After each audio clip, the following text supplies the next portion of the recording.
I was trying to be Nick Adams for a minute.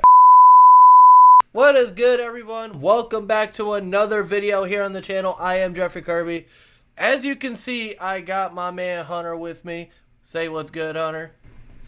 What's up, YouTube fam? This is the first time you've been on the channel as on a video. You've been on the podcast one time, but here we are. As you can tell by the title of this video, I am revealing my mock draft 2.0. Obviously, this is something I usually do on the podcast, which I would have done last Thursday, but instead, we're revealing it right now. We're going to discuss my mock draft. We're going to break it down. We're going to see if it's a great mock draft or if Hunter absolutely rips me to shreds, but he's probably going to do that anyway, well, because he's an asshole. But until then... Yeah, you're absolutely right. First off, fuck off. Alright, let's go ahead and let's get started. Alright, here we are. As you can see, we got the mock draft simulator here. As you can see, with the first pick, the Jacksonville Jaguars are going to be selecting Malik Wilton. No, I'm just kidding. No. No. Almost had me going low there for a second. No, obviously with the first pick, they're going to go Aiden Hutchinson here. Obviously, this seems like now this is more of the consensus pick that it's going to be, to no surprise. It's a premier position, and I think he's going to be an absolute stud. I remember watching that Ohio State-Michigan game live. The first person that came to my mind, Joey Bosa. That was the first person that came to my mind when it came to Aiden Hutchinson. And if you could have that kind of production, Jacksonville gets themselves an absolute stud for the first pick. Yeah, and I think all along, I mean, this isn't a surprise of a pick at all. I mean, I know we've had some Trayvon Walker a little bit thrown in here, and even one of the O-linemen. So yeah. But I think over a consistent basis over the last couple months, I think Aiden Hutchinson has been pretty much the consensus number one overall pick in these mock drafts. And, I mean, edge rusher is very important. You know, obviously, I think Hutchinson's going to go in and make a big splash, and, you know, it's going to be a good number one pick for Jacksonville. Yeah, I think, obviously, in terms of needs, it's either going to be Aiden Hutchinson or maybe if you're that high on maybe Akeem Ekwonu, but I just don't see that being the case, especially with them franchise tagging Cam Robinson. I just don't think that's the case. I think they're going to go with Aiden here. The second pick. This is going to be a little bit of a shocker here. And I have a thought process on this. The second pick, the Detroit Lions are selecting Ahmad Sauce Gardner. So, my thought process here with this. I could see them easily going with Kyle Hamilton. But he's starting to slip a little bit. People, and when we get to where I have him going, I do want to make a comparison with Kyle Hamilton, and this is the reason why I don't want people to be discouraged based on that 40-yard dash that he ran earlier in the combine. But when you look at Ahmad Gardner, he's one of the hype. He has probably the most hype we've seen in a corner since Ramsey. Right, I agree. He's a 6'3" corner who can probably press man to man, and that is exactly what this defense needs for Detroit. They're 20th in defense, so they're still a little bit lower tier on the defense as well. And remember as well, Jeff Okudah just tore his Achilles, and in his rookie year, he looked abysmal. He was supposed to be one of those really good corners. Has not been the case so far. Has not worked out. So I think if you could get a 6'3" corner who can cover and you can leave him on an island, I think that's exactly a huge piece for Dan Campbell in this defense. Yeah, no, I agree. And like you said, I mean, we don't know about Jeff Okudah. I mean, Achilles injuries are a bitch in football. You know, the hardest injury to come back from. Yeah, they suck, and you just don't know, and that's the thing too. And even if Okudah does come back from that injury, I don't see an issue with taking Sauce Gardner here. Like you said, he's the most hyped prospect since Jalen Ramsey. Like you said, he's 6'3", he can play press man. I mean, he's going to be very, very good. And remember, I would not have the Lions taking him here. I think I would have the Lions taking Trayvon Walker here. But no, I would not be surprised on draft night if Sauce Gardner is pick number 2 here. And honestly, I would not even being unsurprised by it, but I wouldn't mind it at all either. I don't think this is a reach at all. I could see Sauce going in the range from 2 to 10. Yeah, and that's what's right, and that's what's crazy about it. Trayvon Walker, I thought about, but then I just looked at the need and I said, nah, we're gonna give the hype up, and we're gonna let him go to Detroit. Pick number 3 here. We're going with one of my favorite players in this entire draft. The third pick, the Houston Texans are selecting Akeem Aquanu, offensive tackle, NC State. Now, let's be honest. Their needs are everything. They need everything.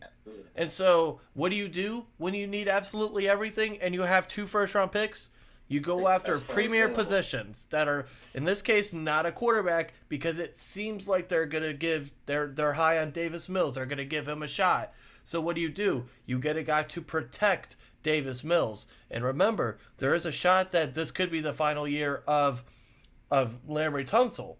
And if that's the case, well, then you bring in his replacement. If not, I also considered Evan Neal here, based on his versatility and the fact that he has played right tackle at Alabama. And so you could stick him at right tackle. You have Larry Tunsil at the left. And then you have yourself a dynamic duo at tackle. So that's something that I thought about. But I'm going to go with more of I think this could be the final year of Larry Tunsil in Houston. So why not draft his replacement and a guy who, in my opinion, is the best tackle in this draft? A big, nasty, physical, smart offensive lineman? Yeah, give me that all day long. Watch it with the adjectives, Jeff, there. You gotta keep it a little PG. No, I'm just kidding. But like you said, there are a lot of glaring holes for this Houston Texans team. And let's be honest, outside of Laramie Tunsil, that O-line is not pretty at all. No. And like you said, Tunsil could be gone after this year. So where does that leave them? They were the 32nd ranked offense in the NFL. They were dead last in offense last year. Yeah, they were awful. And that's the thing, too. When you look at this O-line, like you said, Tunsil, this could be his last year, and then you're really screwed if you don't grab an O-lineman at this point, I think. Now, going back to that, protecting Davis Mills should be your number one priority right now, especially if you believe in him the way that Houston does. I know a lot of people kind of thought, when they made the trade to send Deshaun Watson to the Cleveland Browns, that maybe Baker Mayfield will be going back in that package. And pretty much the Houston Texans said, no, we want Davis Mills. We will ride with Davis Mills, and I'm perfectly fine with that. I think Davis Mills showed a lot of promise last year. I think the first step in the next direction is getting protection for him. Mm-hmm. Now, again, Trayvon Walker is intriguing as well. That is a need for them, but I think in this case, I might feel like they could go after maybe someone else in terms of a pass rusher later on, and you get yourself the best tackle in this class. Yeah. Pick number 4, the New York Football Jets. And in speaking of Trayvon Walker, that is exactly who I have the New York Jets selecting, is Trayvon Walker here. And again, Kyle Hamilton is a possibility, but now with him slipping, they feel like they might be able to get him at pick number 10. Is that the case? We'll find out. But right now, you talk about a guy that could, go as the second overall pick here.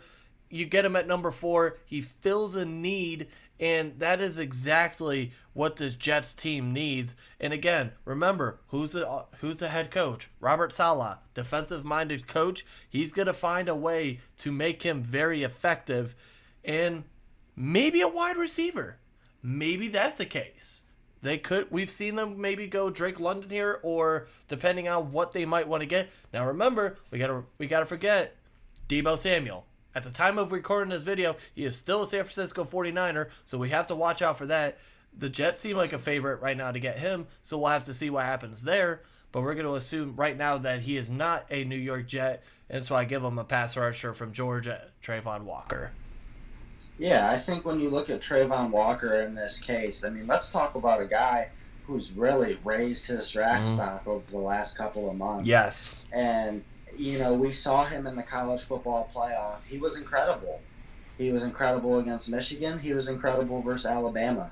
And then we get to his combine, and he had an incredible combine. Out of this world. And that's what really raised his stock. I think this is a great pick for the New York Jets. which, like you noted, have picked 10 as well. So it'll be kind of interesting to see how they approach having 2 picks in the top 10. You know, what they do. Like you said, Kyle Hamilton is very much in play here. And I like what you said that, yes, he is slipping. So if they think they could get him at 10, then if you can get Trayvon Walker here and get Kyle Hamilton, per se, at number 10, I mean, this could be a potential home run draft for the New York Jets. Yes. Now, this also could potentially be the first trade location as well. If there's a team that is looking for a quarterback and they want to get ahead of the Carolina Panthers, this and the number 5 pick are definitely picks you want to look out for, because if you're Carolina, you're assuming, okay, they're going to want either Malik Willis or Kenny Pickett, and if you want one of those guys, you trade up and you make sure to get your guy. So that would be the first ideal logical pressure point in terms of a trade for a team for a possible quarterback as well. Absolutely. Pick number 5, the New York Football Jets. We are going to have them select the number 2 ranked player here, Evan Neal, offensive tackle from Alabama. Again, he could play left tackle or right tackle. Now remember, 4th overall in 2020, they drafted Andrew Thomas. If you could, he continues to develop, you kick Evan Neal to the right side. Now you have yourself a dynamic offensive tackle duo, a young offensive tackle duo, and that will help out Daniel Jones. That'll give him some protection. And this will also give protection to Saquon Barkley, who has to have a great year, comparing that he's, I believe, going into his 5th year. So he's going to have a great year, and this helps out exactly with that. Yeah, I mean, when you look at this New York Giants offense, I mean, they're going to give Daniel Jones another shot. And is that the right move? I guess we'll see. But in the meantime, while you're giving him his shot, you want to give him as much weapons, as much protection as possible to see if he's the real deal. You have Saquon Barkley in that backfield. We saw glimpses of Kadarius Toney last year. Kenny Galladay is hoping for a bounce back year. So I mean, all the pieces are there. Just protecting Daniel Jones up front. And in my opinion, I think Evan Neal is the most NFL ready out of these tackle prospects. I do agree with that. It's Alabama. You can trust Alabama offensive linemen. Nick Saban. If you're coming out of Alabama, you are technician sound, and you are fundamentally ready to go.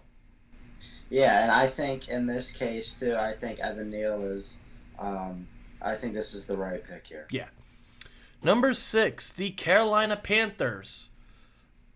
They are getting themselves a quarterback here. I'm having them take Malik Willis. Now, this is interesting. Are they truly going to give Sam Darnold another shot? Maybe.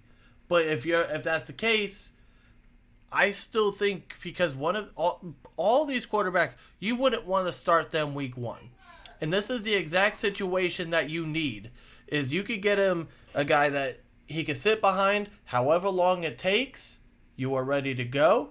Malik Willis he seems like he's going to be QB1 in this class. Maybe they like Pickett better, but I think in this case, if you could get yourself a dynamic player in Malik Willis, absolutely. And remember as well, they don't have another pick until the 4th round. Yeah, this pick is this is a very interesting pick for Carolina, because I think I'm going to disagree with you on this one here. I don't think they take Malik Willis here. I don't think they go quarterback. Who do they go with? I don't know. Potentially Charles Cross, maybe? Now, here real quick, I'm going to stop you on that. If that is the case, I would try to trade down. Because, like I said, they don't have another pick until the 4th round. If you can, maybe trade down just a little bit, try to acquire some extra picks, and that way you can still get the guy that you desire, but still could get extra picks that could help, brings in some more players for Matt Rule in this team in Carolina. Yeah, and I think when you look at this quarterback situation in Carolina, we have Sam Darnold, who was not very good at all last year. He actually started off pretty well. Yes. And then just hit the fan. And, I mean, he's getting paid $18 million a year. So, do you think they bring in a rookie quarterback? Honestly, that kind of looks like what maybe they should do. But, at the same time, it's also looking more and more likely they bring in an option of either Baker Mayfield or Jimmy Garoppolo in this case, a veteran player that, is an upgrade from Sam Darnold that, maybe they feel like they can make some noise with a better quarterback. I mean, we saw how they were last year. I mean, their defense looked very good last year. I mean, they started off, they won their first couple of games. Yeah. I mean, they were looking very good, and then they kind of fell off a cliff. So, I mean, it's up to, the GM and down in Carolina there. It's really, do you really want to take a risk at number 6 on Malik Willis here? Or say, do you draft a player like Charles Cross and then trade for one of those quarterbacks? Yeah. Will that be, smarter? But I don't know. I mean, I'm gonna be honest with you. I think Malik Willis has all the potential in the world. Yeah. And wherever he goes, I believe he's going to showcase it. So if it's Carolina at 6, I'm not opposed to them making this move, but I also think, there is something smarter per se that they could do. Very well, and it's going to be interesting to see. Number 7, the New York Giants, their second pick. At pick number 7, I had them going with an off. You want to hear a hot take real quick? Hot take, hit me. At number 7 right here, the New York Giants take Garrett Wilson. Ooh, I like it, but I have them going Kayvon Thibodeau. Here, and Caleb, I'll do it for you. I'll throw up the O. I think Kayvon Thibodeau is still the best prospect in this draft. I think teams are kind of overthinking it. Like we've seen in similar situations with players before, and then when they come out and prove that they were as good as people thought they were, they're like, oh, how did we overlook this? Well, it's the same thing you do with probably one player every single year. I think Thibodeau is going to be incredible. So I do love this pick. You're getting better up front on both sides. I'm going to give you a pro comp when it comes to Kayvon Thibodeau. When you see Kayvon Thibodeau, think Khalil Mack. Love it. I love that comp. There you go. The very similar in build. And again, we talk about he wants to build his brand. Well, there's no bigger place to build your brand than in the Big Apple in New York. I'm gonna. Can I touch on the Wilson real quick, if you don't mind? Go ahead. So my kind of logic with it is I think a lot of teams are going to start taking this approach more. And I'm going to be honest with you. I have another hot take with Garrett Wilson. And yes, I have my Ohio State beanie on. Well, you do go to Ohio State, so. So maybe I am a little biased. But at the same time, we saw what Cincinnati did with Jamar Chase last year. They needed Penei Sewell or an O-lineman, and they said, no, we're going to take Jamar Chase. They made it to the Super Bowl. But I think the difference with that, though, is because of the fact that Jamar Chase and Joe Burrow already had a connection. Daniel Jones and Garrett Wilson don't have that. So I think that's what's a little – I get what you're saying, but I think that's what makes this a little bit different. Well, yeah, that's exactly what I was getting to, too. And is that going to happen to the New York Giants? Are they going to draft Garrett Wilson and magically go to the Super Bowl next year? Only if hell freezes over. Now, with that, I'll say they have the 31st ranked offense and the 21st ranked defense. Yeah, I have a better chance of getting a 6-pack than that happening. And when you look at that, though, I mean, Kenny Golladay was a disappointment last year. Absolutely. You don't know what you're going to get out of him. Sterling Shepard is always hurt. You lose Evan Ingram. You lose Evan Ingram. Kadarius Toney was hurt quite a bit, but he showed glimpses. So you think, okay, maybe we do need to bring in another wide receiver to get another weapon for Daniel Jones. Like I said again, you think he's the guy. You draft Evan Neal at 5, and you think, okay, we got some protection. Let's go get him a weapon now. And maybe, you never know, Garrett Wilson can have a big, big impact on the Giants. So that's kind of where I'm leaning right now. That's my hot take. Do I actually think it'll happen? No, I don't. I do like the Thibodeau pick here for the Giants. But yeah, no, and I think with this next pick, I could absolutely, I think we'll be on the same page with this one. With Atlanta, or real quick, I have a hot. Actually, you know what? I'll just say because I have Atlanta taking Garrett Wilson here. Right. With their next pick. I'll be honest, that's what I think as well. Yes. Now here is my. I don't know. I don't think it's a hot take, but I'll say it anyway. I think coming out of this draft, I think Garrett Wilson will be the favorite to win Offensive Rookie of the Year. I agree. He has that kind of dynamic ism. That's not a word, but I'm using And it anyway to him. yeah, and Jeff, and I'll be honest with you, I agree. I think he could. Is the favorite for offensive rookie of the year if he goes to Atlanta, and I'd be willing to bet on that one. Remember as So well, they lost Russell Gage. Calvin Ridley won it out before he decided to gamble, and now he gambled away a year of his career. you didn't So, get my joke, Jeff. Darn it. I but said I'd be willing to bet on that one. yeah, yeah. So he gambled a year of his career off, and so now this becomes a desperate need at wide receiver. In the 29th ranked offense last year, you lose Matt Ryan. You're gonna want to bring in someone for Marcus Mariota, and that's exactly what you do here with Garrett Wilson. And all bias in there because he goes to Ohio State, and I'm a big Ohio State fan. Y'all know that already. Number 9, the Seattle Seahawks. I think they're mad that they didn't get Kayvon Thibodeau. I think that's who they want because we all know Seattle. Pete Carroll's not. He's not shy of taking on a character child or a child, whatever child you want to talk about. But I have them going with Charles Cross here. Now there's the shot that they could go quarterback. I don't think so. So instead, I'm going to give them someone to protect whoever set QB is going to be as well. Offensive tackle is one of their biggest need, probably their biggest need outside of a quarterback. They were 20th in offense last year. They haven't had all that many good draft picks the last few years, so why not go and get yourself a good offensive tackle? And again, I mean, you bring in Drew Lock, you're going to want to bring him some protection as well, so why not? And another thing, too, that I thought about linebacker here. Remember, Bobby Wagner is gone. He went to the Rams. He went to the Rams. So now you're thinking, okay, maybe this is where Nakobe Dean or Devin Lloyd comes into play. But I think in this case, I'm going to give them an offensive tackle, fit probably their biggest need, and that's going to help protect their quarterback and help this offense out. Yeah, I can't see a team like Seattle reaching for Devin Lloyd or Nakobe Dean at 9. I think that would be a little outside of their range. Maybe not Devin Lloyd, but I think Devin Lloyd has kind of slipped a little bit. But like you said, I think Kayvon Thibodeau is their guy here. I think this is who they really want.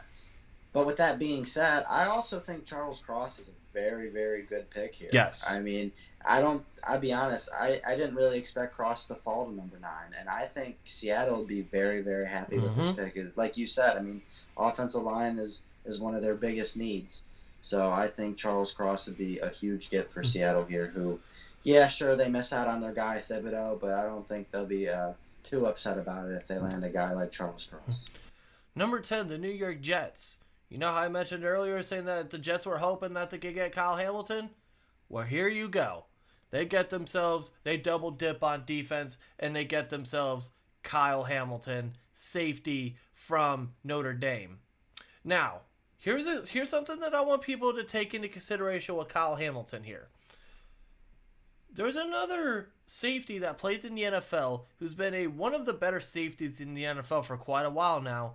Also went to Notre Dame. Also has very similar build and attributes. His name is Harrison Smith. Everyone wants to talk about his Kyle Hamilton's 40 time and how that's delaying, or people are not as high on him now. But remember, Harrison Smith also ran a 4.5 40. He had a 36-inch vertical, similar build. Kyle Hamilton, 38-inch vertical, ran a 4.5 40. A guy that could play in the box. This screams like a pick that Robert Saleh is going to absolutely love. Now, could they go wide receiver here? Yeah, I think so. But maybe they also feel like they could get a wide receiver later on in the draft because they might feel that the gap at safety from Kyle Hamilton maybe down to like a Daxton Hill might be a greater gap, so you could get yourself a good wide receiver in the second round. So why not go a double dose on defense and help out the worst defense in the NFL last year? And they lost on Marcus May, so that fills a huge need for this Jets defense. Yeah, I think Kyle Hamilton is the pick here. And Kyle Hamilton's one of the more intriguing prospects in this draft, just in terms of where they're going to be drafted. I mean, we've seen people say, hey, Kyle Hamilton's stock is rising. We could see him go in the top 5. And then there's people saying, well, his stock's falling. He might be barely top 15. Yeah. So it's pretty interesting here, but I do think, again, they might be overthinking it. Like you said, with the 40 time, I mean, he can play sideline to sideline. I mean, he's a very good safety, and he's one of the better safety prospects to come out in a little bit of time. And I think the Jets are going to be licking their chops here for Hamilton. So I think this is the pick, and they really bolstered their defense with both of their top 10 picks. So I think this is exactly what they wanted. Number 11, the Washington Commanders. I have them selecting none other than Drake London, the wide receiver from USC. Now, they have a nice wide receiver, and his name is Terry McLaurin. But you're gonna want to give Carson Wentz another weapon outside of Scary Terry. That's exactly what you can get with Drake London. He's a guy that can be a vertical threat. He's gonna be a guy that's gonna be a red zone danger man. So why not go and get yourself one of those guys? And again, I could see them maybe wanting to go with a linebacker here. I know they went with Jamin Davis, but he did not really live up to expectations so far. And we've seen them; they're not afraid to go, back to or position the same position in back-to-back drafts. We saw that for 4 years while they're going defensive line. So we've seen that pattern. So that could be a possibility, but I think I'm going to give them a wide receiver here. Now, if Kyle Hamilton is here, I don't see him going past number 11. But obviously with him being gone, so why not go and get the best wide receiver as of now on the board? Yeah, I think too. I mean, like you said, not much depth there at wide receiver for the Washington football team. And let's not forget, this team, it kind of seems like their star wide receiver, Terry McLaurin, is unhappy. So, that would be trouble. That sounds like trouble in paradise right there. So, even without McLaurin maybe wanting out, you have to take a wide receiver here, in my opinion. Unless, per se, one of those other guys, it's tough. Unless maybe you say Kyle Hamilton doesn't go at 10. I could see Washington going, for Kyle Hamilton. But I think in this instance, I think you got to go Drake London here. Yeah. And I think it makes the most sense. And having a bigger wide receiver in London matched up across Terry McLaurin, and it shows that you're doing all you can to get Carson Wentz some help. Did I say Redskins? I feel like I said Redskins. Maybe not. Sorry. I know you said football team at the beginning. Okay, yeah, I have been calling them the football team. I like the football team better than the Commanders, but yeah, no, I think the Commanders. I think Drake London is the correct pick here. So. Number 12, the Minnesota Vikings. They're going to be... I'm going to have to maybe scroll down a little bit. Maybe I got to find him. I don't know where... Oh, no, he's right here. Derek Stingley. They're going Derek Stingley here.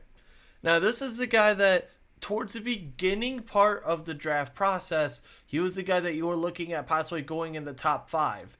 Now you see him falling out of the top 10 here, and this will be also the third corner in 5 years for the Minnesota Vikings, where they selected Mike Hughes in 2018 and Jeff Gladney in 2020.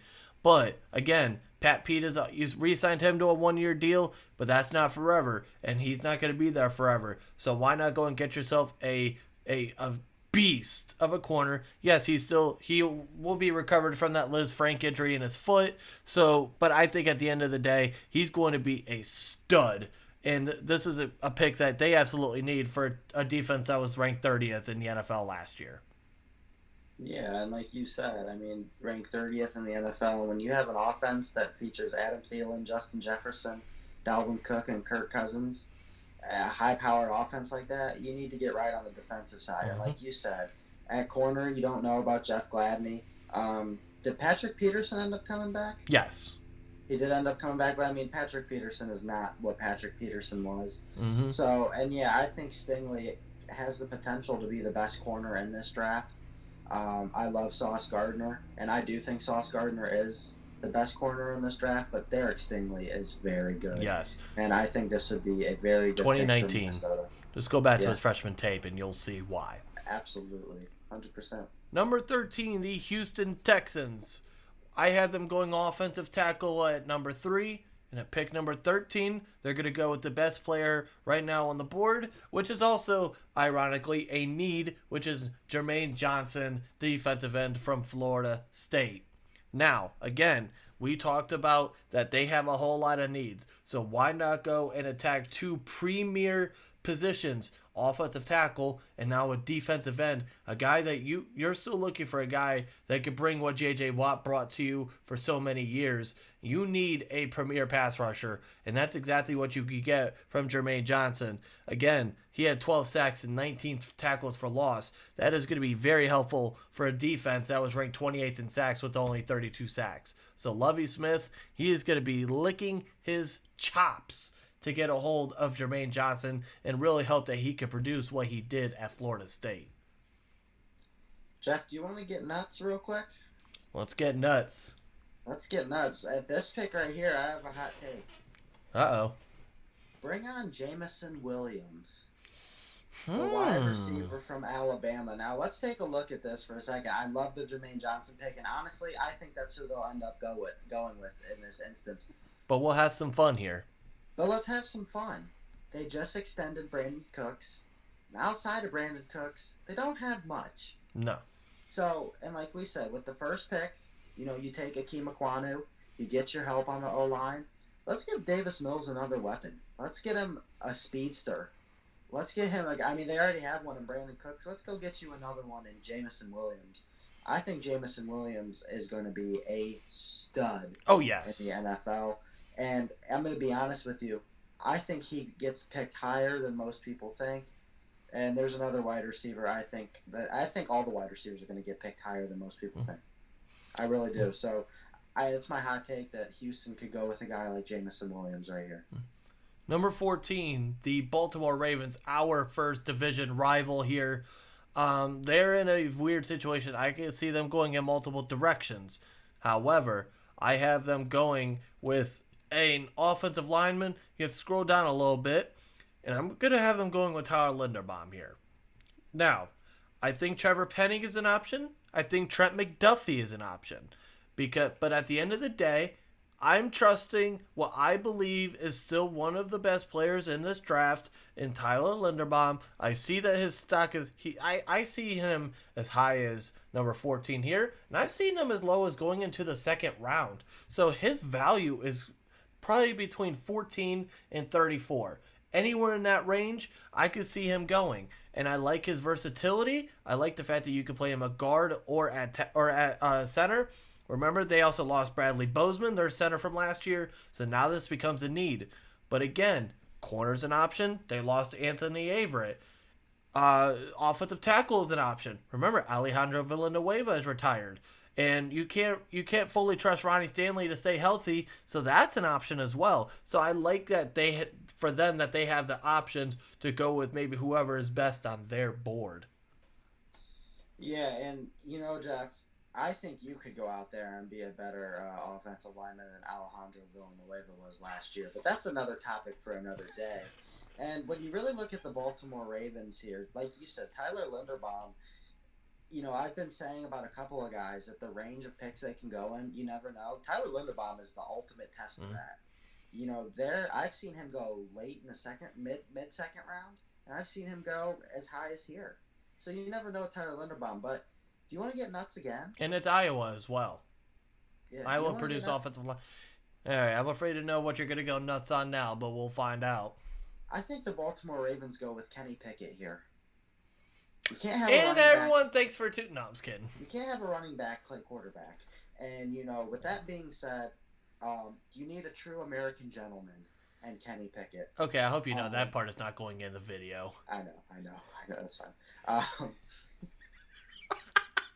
I was trying to be Nick Adams for a minute. Okay. I might make that the beginning part of my video. Oh, please don't. Okay, but anyway, so going back to it, I think this is a scorching hot take. Scorching? How hot are we talking? Very hot, and this is not going to happen. Rihanna hot? And probably even hotter than that. Probably me hot. Anyways, so scorching cold. Cool. Thanks, Jeff. Confidence booster. Anyways, with this pick right here, the Baltimore Ravens are going to select Chris Olave from that the is an Ohio State interesting, University. intriguing Now, just thing. hear me out with this one, okay? What have we been preaching for a long time is that the Baltimore Ravens need weapons on that outside. Yes, they drafted Rashad Bateman last year, and I think Rashad Bateman is going to be very good. I still think he is. Marquise Brown, and Kadarius Toney were your boys. Yeah, and Marquise Brown, has he been what we thought he was going to be? No. Is he still good? Yes, he is. But do you kind of look at this and you're like, okay, Bateman might end up being our true number one. If he plays, what he thinks or what he's projected to be. We still have Mark Andrews. We still have that run game that is incredible. Let's spice up the offense a little more with arguably the best route runner in this draft. And let's draft Chris Olave. And then if they do this, you could run Olave, Bateman, Brown, and you have Mark Andrews at tight end. They still have a good offensive line, even even if they don't take Linderbaum here. And then you're getting J.K. Dobbins back, Gus Edwards back. If they draft a receiver like Chris Olave here, why couldn't the Ravens arguably have the best offense in the NFL? Because there's the Pittsburgh Steelers. No, I'm just kidding. I think they could be up there. And no, it's not going to happen. They're not going to take a wide receiver. But, I mean, we've seen their interest in free agent wide receivers this offseason. They just couldn't land any of them. Now, could they trade this pick for Deebo Samuel? I think it's a very good possibility. I think they're one of the teams in on Deebo Samuel. But if they don't, I could see them putting their foot down and be like, all right, we're not missing out on anybody else. Let's go get Chris Olave right here.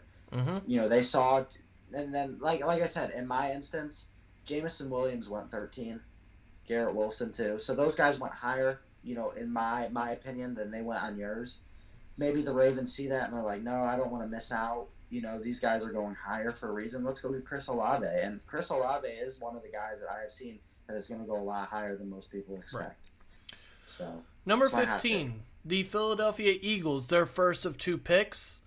They're going to go with, right now, probably the best corner available in this class. It's going to be Trent McDuffie, cornerback from Washington here. Now, you pair him on the opposite of Darius Slay. I like that for him. Trent he's also gotten a lot of comparisons to Jair Alexander, which if you're getting pro comps to Jair Alexander, one of the best young corners in the NFL, you absolutely want to get that. And I think this would be a super good pickup for that defense, for that secondary in Philadelphia. Yeah, absolutely. I mean, that secondary in Philadelphia is not that good.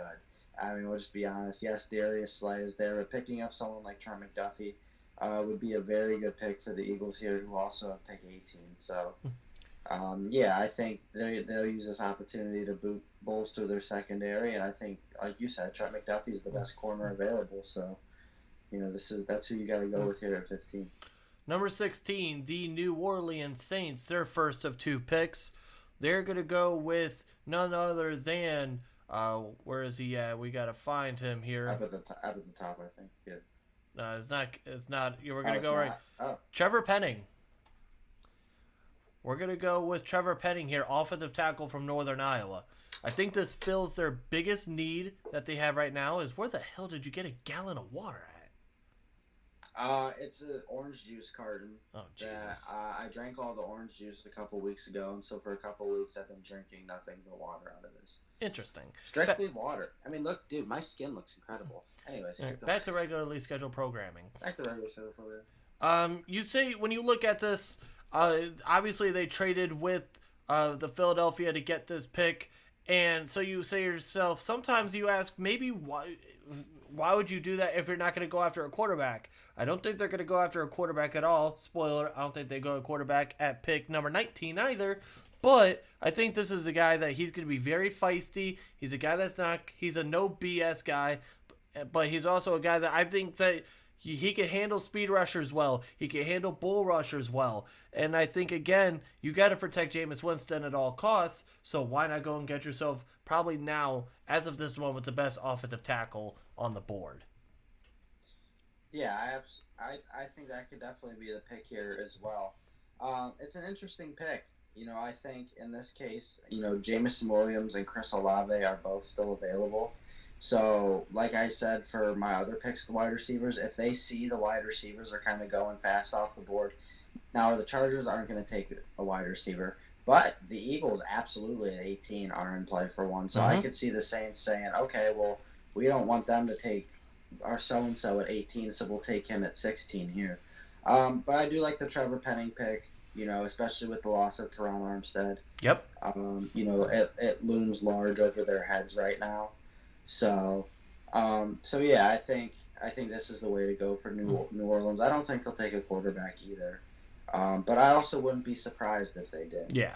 It wouldn't totally shock me, but for now, yeah, I think Trevor Penning is a good pick here. Number 17, the Los Angeles Chargers select Jordan Davis, defensive tackle from Georgia. Now, in my personal opinion, I think I would rather maybe have them go with maybe a Zion Johnson. I think that might be a little bit high, but I think him or maybe a guy like Nakobe Dean, I think I would rather have them go after one of those guys. But it seems like they're going to be very hell-bent on drafting an interior defensive lineman. Jordan Davis as a guy that has recently started to grow on me a little bit. When I think of Jordan Davis, I think of Ted Washington. If you remember his big belly self, who played with the Bills for a while, played with New England for a year. He was, 340 or just a big guy. He's sick in the middle of that. He's going to take two defenders. That's who I think of when it comes to Jordan Davis. And again, this would be an interesting pick, pairing him inside of Khalil Mack and Joey Bosa. Now that does sound fun, especially when you have Patrick Mahomes, Russell Wilson, and Derek Carr in that division as well. Yeah, I think Jordan Davis is the pick here as well, and I've thought Jordan Davis has been the pick for a while now. And I think when you really look at it, I could even see them possibly taking Devontae Wyatt here as well. Yes. Davis's teammate here at Georgia. But no, I think D-line is arguably their biggest need right now. And when you look at how they upgraded with Khalil Mack in the offseason, you have Khalil Mack and Joey Bosa on the edge, and you draft a guy like Jordan Davis. I mean, that's just such an upgrade to your D-line and makes the Chargers that much scarier. So I love the Jordan Davis pick here. I think Jordan Davis is going to be a stud. Number 18, the Philadelphia Eagles select. I'm going to scroll down just a tiny bit. See if I can find him here. Where is he at? It's a good thing I have the ability of editing here. So I can look.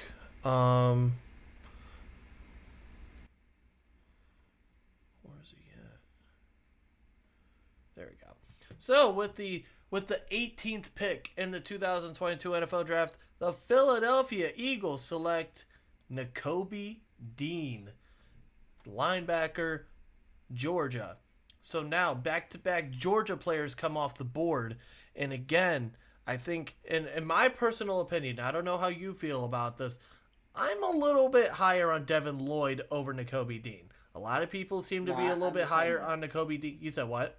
I'm the same way. Okay, so we're on the same page there. But it seems like that Nakobe Dean seems to be the higher consensus pick at linebacker. Again, you did add Hassan Reddick. You also lost Jannard Avery and Alex Singleton. So now linebacker becomes a gaping hole in that defense. So why not go and get yourself a dynamic linebacker like Nakobe Dean, who can play? He's going to go sideline to sideline. Now that makes your defense a whole lot more athletic as well. Yeah, absolutely. And, this is such an interesting pick for the Eagles here because, like we said, as you can tell, is the way I've talked about them the whole time. I love the wide receiver group in this NFL draft. I could see them going wide receiver. And that's something I very well considered as well.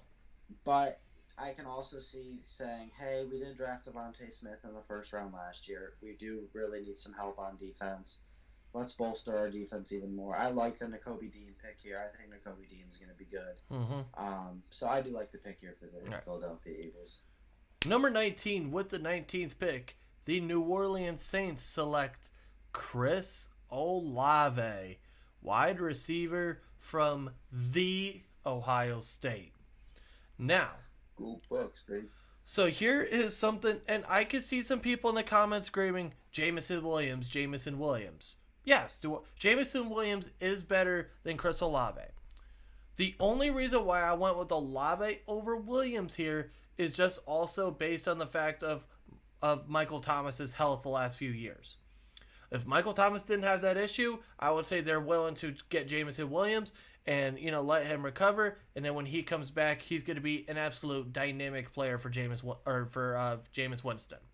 However, Chris Olave, one of the best route runners that we've seen in a while, he is healthy and he is going to be an absolute stud for Jameis Winston for this offense.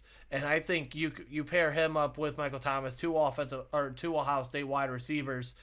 That would be absolutely beautiful for Jameis Winston and for this offense. Yeah, that'd be very, very fun. And I tell you what, it's going to be hard not to root for the New Orleans Buckeyes. Yeah, they always find a way to draft Ohio State players. Always find a way, and I love it. I do too. I think Chris Olave is going to be a stud. And you already have Michael Thomas, and we don't know about Michael Thomas. I mean, let's be honest. Over the last 2 years, he's missed the majority of games. I think he's only played like 2 games. Yeah. Or a couple the last 2 years, and that's very alarming. Now, when he's healthy, is he one of the best wide receivers in the NFL? Absolutely. He's Michael Thomas. But with that being said, like we just said, 2 years off is pretty big, especially due to injuries. So, you don't know. So, yes, you take Chris Olave here to line up across from him, but I think also kind of as an insurance policy. Mm-hmm. Just in case Michael Thomas doesn't come back as the Michael Thomas we know and love, you have Chris Olave there that maybe can step into that wide receiver 1 role maybe next year. Actually in 2 years, and maybe give Thomas a little bit of a backseat to kind of catch his breath, get back. So I love the Chris Olave pick here. Here we are, the 20th pick with the Pittsburgh Steelers. I think the Patriots 21. I think they're going to take... No. So with the 20th pick in the 2022 NFL Draft, the Pittsburgh Steelers select Kenny Pickett, quarterback, Pittsburgh. Now, I'm going to take a minute on this pick here because there's an interesting scenario that could be going on with Pittsburgh right now. They're a team that, yes, you could very well see them going with a quarterback. You let them sit behind Mitch Trubisky. But say if you do not want to go with a quarterback, do I think this idea is is it ideal? Well, do I think it's going to happen? Probably not. But remember, Deontay Johnson's in his final year of his contract. Chase Claypool in his 3rd year. You lost Juju Smith-Schuster and James Washington. So now you're thinking to yourself, now the depth at wide receiver is interesting. Now you could very well go after one in the 2nd round, but is something interesting to talk about as well. Safety. I think this is where you could start to maybe see Daxton Hill. Remember, when you think of Daxton Hill, I think of Jimmy Ward from San Francisco, a guy that could play the nickel, a guy who could also play safety, and I like that kind of versatility on the defense. Or maybe a guy like Zion Johnson, maybe a guy that could still help out with the interior part of that offensive line. I think there's options here now with the Pittsburgh Steelers, and I absolutely think in this case, I'm having them go with the quarterback, but I could also very well see them maybe going with a guy like Devontae Wyatt as well. Yeah, I think... So I do have the Pittsburgh Steelers taking a quarterback here. It's just not Kenny Pickett. I have the Pittsburgh Steelers taking Desmond Ridder here at number 20, and here's why. Yeah, do I think Pickett probably is the best quarterback out of the ones that are left? Probably. But I think Ridder's the most NFL ready. And I think teams have identified that. And I think Mike Tomlin will kind of look at it and say, okay, let's get a guy in here now that, like I said, is most NFL ready. When you have arguably one of the best defenses in the NFL, you have Deontay Johnson, you have Chase Claypool, you have never mind. Pat Freiermuth, you have Pat Freiermuth. I like.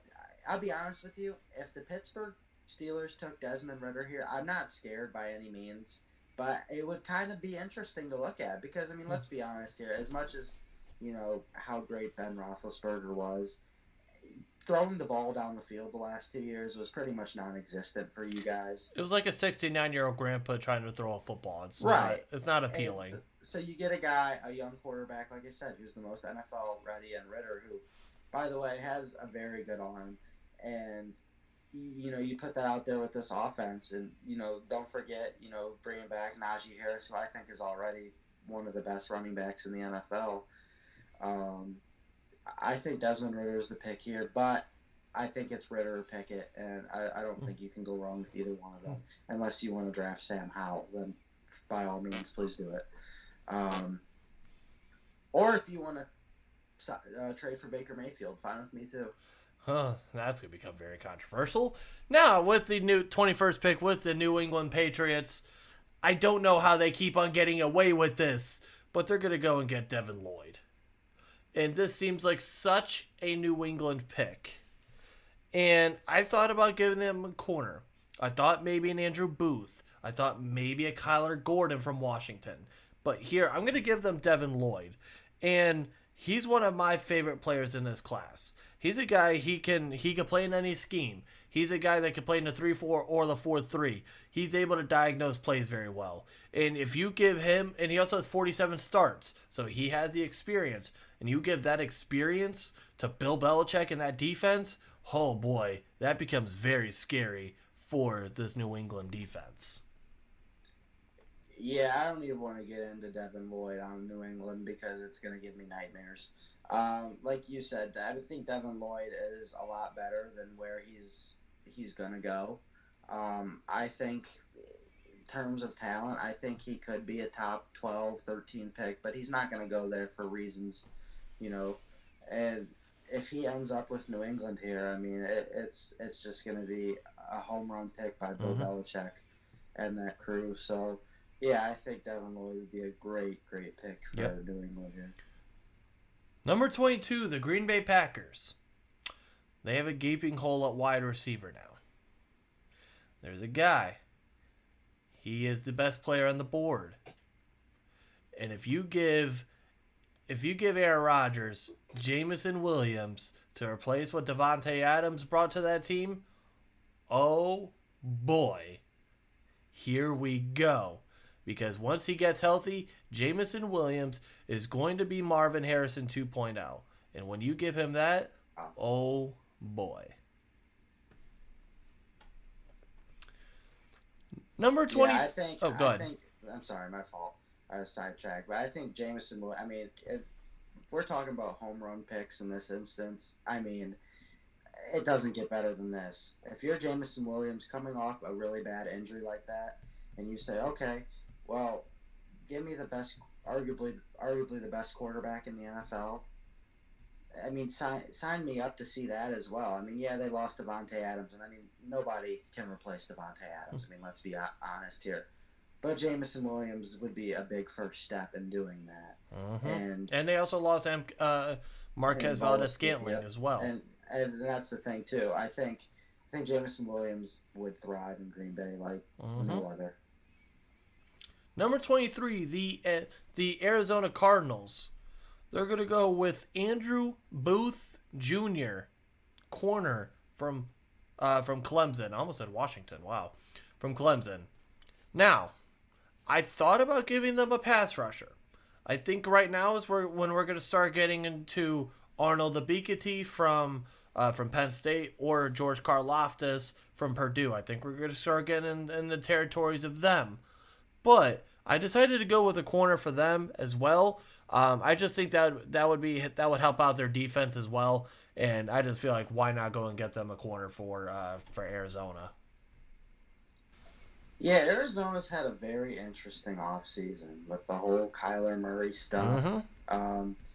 Losing Christian Kirk, the highest paid and best wide receiver in the NFL, obviously.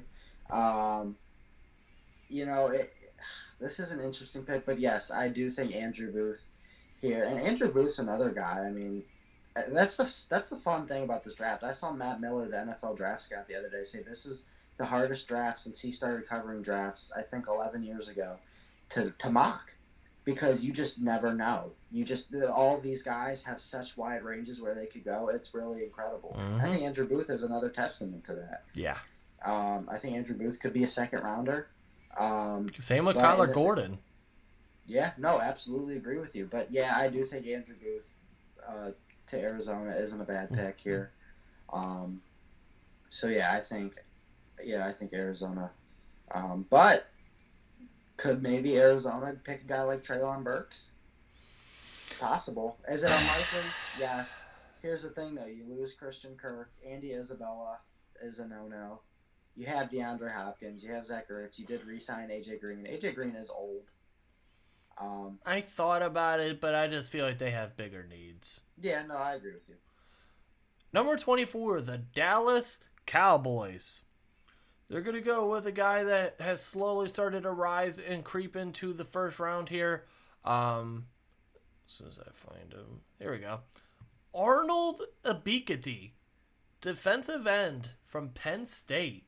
He's another one of those guys that has a wide range of that you could see him going later in the first round or even in the second round as well.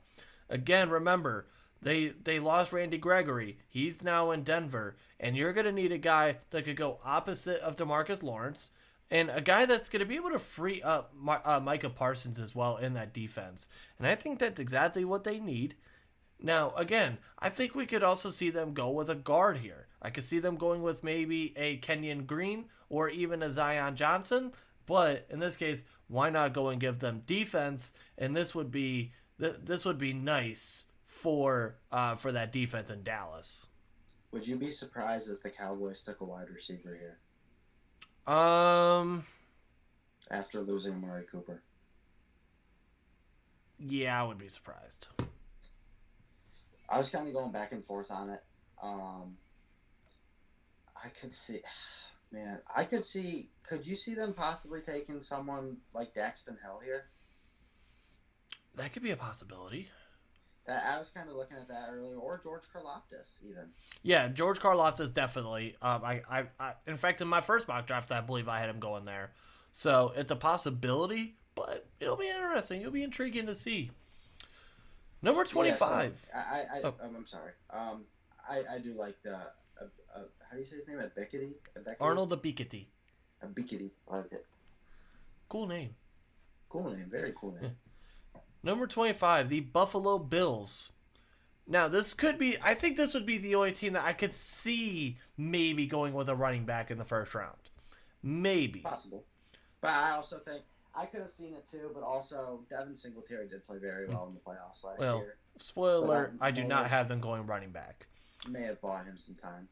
I have them going with a guy named Kyler Gordon. Wow. Kyler Gordon, as soon as I can find him here. This is the worst part about this.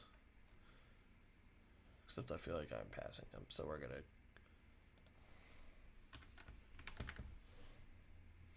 Alright. We're going to have them go with Kyler Gordon here.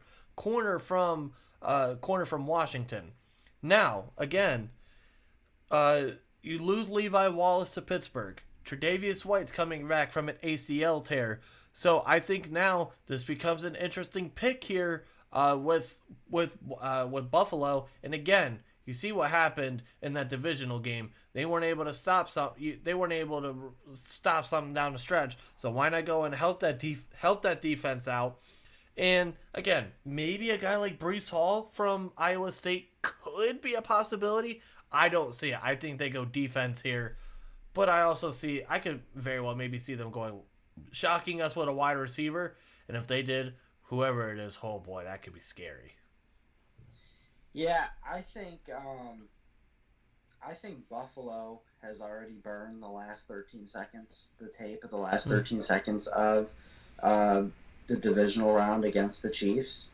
So I think after, that happening, they think, yes, we have to improve the secondary. Sure, Tre'Davious White, you don't know. Like you said, I mean, it's going to be tough. But, I mean, like, if he gets healthy, gets all the way back healthy, he will be one of the best corners in the NFL, like he has been. But they still need to get better in that aspect. Mm-hmm. And I do think Kyler Gordon is the best corner available, and I think that's the pick you have to make. But yeah, I would not be. I don't think, like you said, I don't think they take running back. I think Devin Singletary played well enough in the playoffs to give him a little bit more time, and I don't think there's a running back good enough to take it. Maybe Yeah. Brees Hall. I am a Brees Hall fan. Yep. So, but I mean, we'll see. Number 26, the Tennessee Titans. We're going to go ahead, we're going to cross out Kyler there. And instead, we're going to have them going with a guy named as soon as, well, I'll have to restart. Okay, there we go. So, with the 26th pick, the Tennessee Titans. They're going to be going with Jahan Dotson, wide receiver, Penn State. So that's exactly what I was going to two say. of the next, or so actually 3 of the last 4 picks are from Penn State here, and you get Jahan Dotson, and now you ask yourself, now you're in a situation of, do you want to have an AJ Brown 2.0 and Treylon Burks, or do you want to give yourself a guy who could be a good route runner, who has good hands, and will be an absolute great weapon with his 4.43 speed in Jahan Dotson? I say sign me up, especially because Julio Jones and Chester Rogers a free agent. Yeah, you bring in Robert Woods, but I think you can't have too many weapons. If you're Ryan Tannehill, and I think this would be a huge improvement for this offense in Tennessee. Yeah, I think that Jahan Dotson would be a beautiful pick here for the Tennessee Titans. I mean, let's be honest, the Julio Jones experiment failed big time. You know, he was nowhere near like himself, but that's okay because he's going to revive his career when he helps the Browns win the Super Bowl. Oh, here we go. No, I'm just kidding. But I do love the Jahan Dotson pick. I'm a big Jahan Dotson guy. I saw him play in person when the Nittany Lions came to the Shoe this year, and he was incredible. He stood out. He was awesome. I mean, he caught everything. He's just one of those guys when he's on the field, you just can't take your eyes off him. Mm-hmm. Because he does everything right. And Yep. like you said, he's a great route runner. He's got great hands. He has good speed. You know, I wouldn't be opposed to them taking Treylon Burks here, but at the same time, I don't like them having 2 of the same wide receiver. I would like, you know, Brown's the big guy in that case, and then Dotson gives you the more reliable speed kind of, you know, route running type there. So, yeah, I think just another reliable wide receiver is what Tennessee needs. Number 27, the Tampa Bay Buccaneers. I have them. If you have them taking who I think you have them taking, then it's gonna be a hell of a pick. Okay, you have Devontae Wyatt. Okay. Devontae Wyatt. Is that who you thought? No, I thought Zion Johnson. You know, that's exactly someone else that I thought about as well.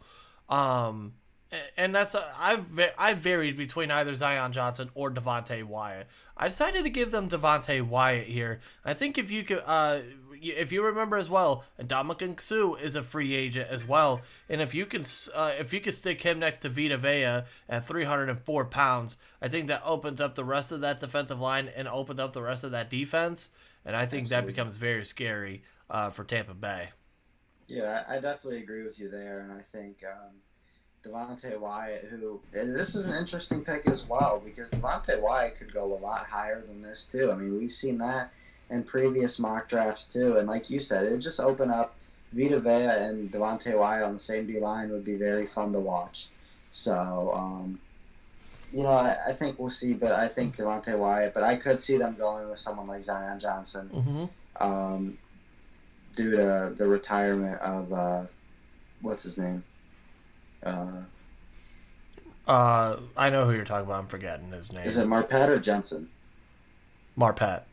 Okay, I couldn't remember which one of the 2 that retired, but yeah, I mean, I could see Zion Johnson in this case, and I guarantee Green Bay's up again, but I guarantee this is kind of skipping ahead. I guarantee I know who one of the Chiefs picks are, but anyways, Green Bay.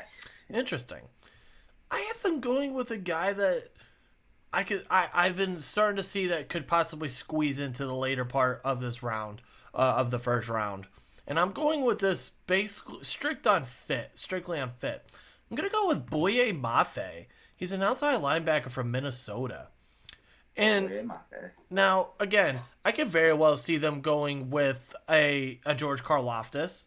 But I think why not go and give them a guy who could fit a 3-4 defense as that outside backer position? And why not? Why not get a guy that you could go, you can stick in coverage once in a while, but then also let him rush the passer? I think this would be a good fit for that defense. Yeah, and I think that was the key for Green Bay getting another first-round pick as well. Because sure, I think you want to draft a wide receiver now that Devontae Adams is gone. But at the same time, you have other holes too, and those glared in the playoffs. Edge rusher to, I mean, they did lose Zadarius Smith to Minnesota, to a division rival, like you said. And I think, like you said, Boye Mafe, he's one of those guys as well, too, that, wide variety where you go. And he has been rising a little bit, too, and I do like this pick for Green Bay. So real quick, you said you think you know who one of the two players are going to be for the Chiefs. Who do you think that is?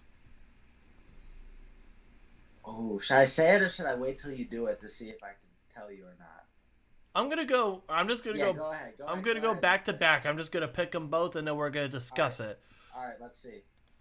This is a guy who has recently really started to grow on me a lot, and especially if you could fit him into this defense or into this offense, Christian Watson. Christian Watson was not the guy, but Christian Watson is going to be very good. And then the other guys. And then the other guy, while this loads up.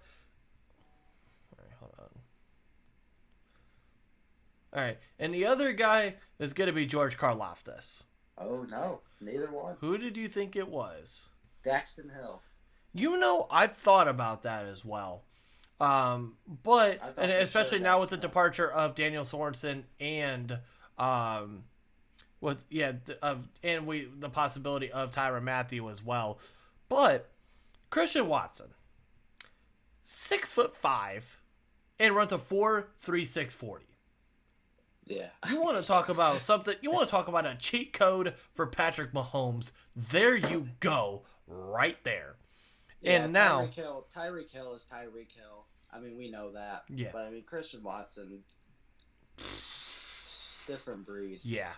And then with George Karlaftis, they need a pass rusher, and they need someone outside of Chris Jones to get to the quarterback. So why not go with a guy like George Karlaftis, who is absolutely relentless and has a high motor? So why not go and give that defense a pass rusher?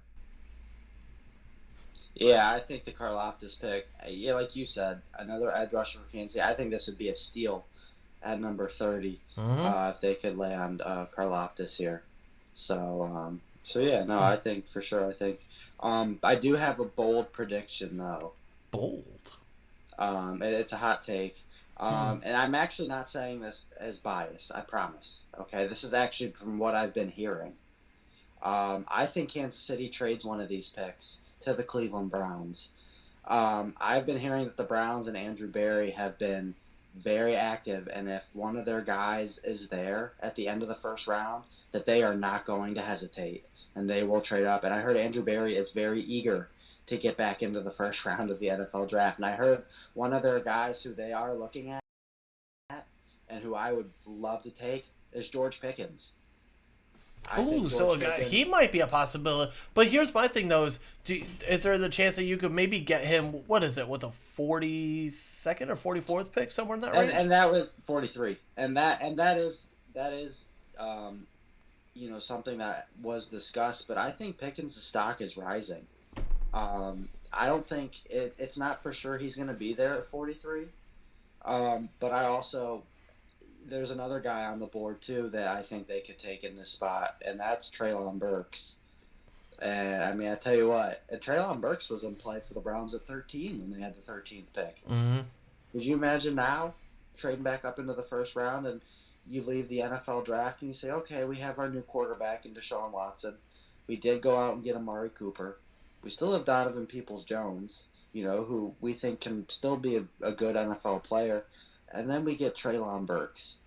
That could be very good for the wide receiver room. And that's not even to say, with the possibility of bringing Jarvis Landry back as well. Would that probably knock out Jarvis coming back? Yes, most likely. But I think it'd be interesting for the Browns to go up and get a guy like Pickens or Treylon Burks to kind of, and I love that Andrew Berry is eager to get back into the first round. Andrew Berry's just like, I don't care. Like, we're in franchise. We turned 4 straights on.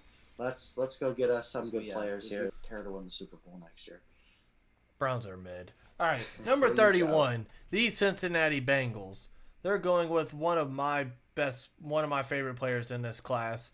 And that is none other than Zion Johnson from Boston College. Oh man, I would love this pick for Cincinnati if it happens. I hate this pick because I hate Cincinnati. But if we're talking from a draft analyst standpoint, then yes, I would love this pick for Cincinnati because I like what they've done in terms of revamping that offensive line that really desperately needed revamped.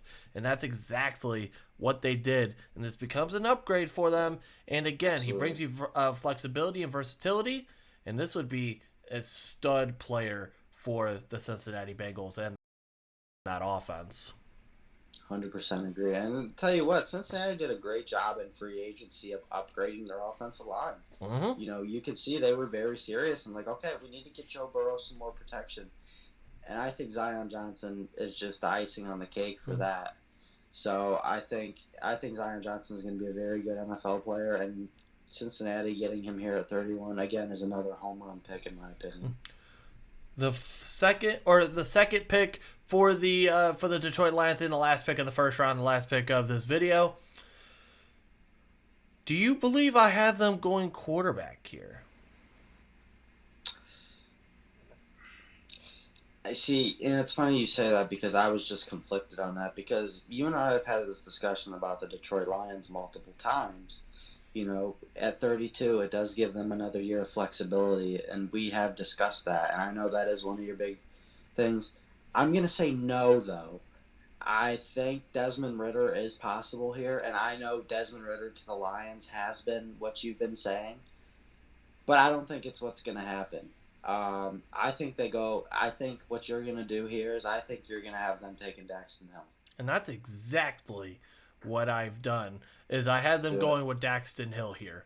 Now, again, going all in on the secondary. So, as this is now finalizing our draft here, but we'll discuss this. You go double dip on the secondary in my mock draft here, but this fills a need for them, and I like the fact that he could play a similar role to what Jimmy Ward has done in San Francisco. Could play that nickel spot, could also play the safety spot. I like that flexibility for the Detroit Lions. And there you have it. There is my mock draft 2.0. If you are still watching at this point, just know I love you. I really do. And if you are watching this, and thank you everyone for tuning in. I hope you did enjoy. Again, we are continuing on our week-long marathon of the NFL draft content.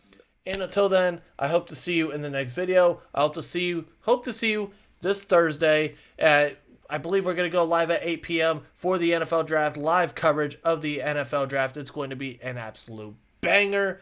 And until then, I'm Jeff. Can I plug myself real quick? Huh? Can I plug myself real quick? Oh boy, here we go. Follow me on Twitter at Hunt24_. I tweet about the NBA playoffs. I tweet about baseball. Help him get to 10 followers. Be quiet, Jeff. Also, I stream on Twitch. I stream 2K and MLB The Show on Twitch. Probably Madden after draft season as well. Same thing, Hunt24_. You just want to come by, talk sports, any sports, while I play the game. Come join. It'd be pretty cool. So, I never plugged myself on your show before. It's fun. Well, good thing I'm editing that out. No, I'm just kidding. You're such a... No. Thank you everyone for tuning in. I hope you did enjoy. And until then, like, comment, subscribe, all that. I'm Jeff. That's Hunter. Stay safe. Peace out.